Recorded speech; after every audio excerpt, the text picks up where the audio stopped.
Welcome to Kenton's videos. Enjoy the video. You begin by confirming the cookware is true stainless, 18/8 or 304 and dry. Preheat the pan on medium until it feels uniformly warm. You want roughly 250-300 degrees F, not smoking. Once warm, add a thin layer of oil or a pat of butter and let it shimmer. This creates a temporary nonstick surface.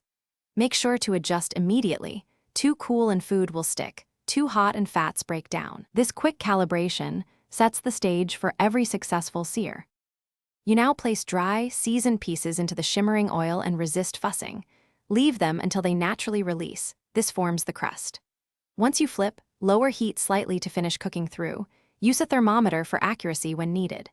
After transferring food out, keep the pan on medium.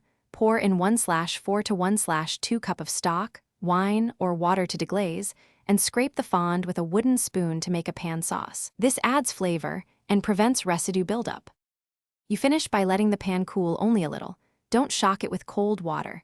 Then wash with warm water and mild detergent using a soft sponge. If discoloration or stuck-on bits remain, simmer water with baking soda for 5–10 minutes or apply a cream of tartar paste and scrub gently. This restores shine without harsh abrasives. Make sure to dry thoroughly and lightly oil if you like, and here's one troubleshooting tip.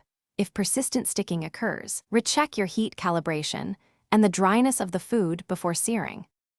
Thanks for watching. Consider subscribing if we helped you.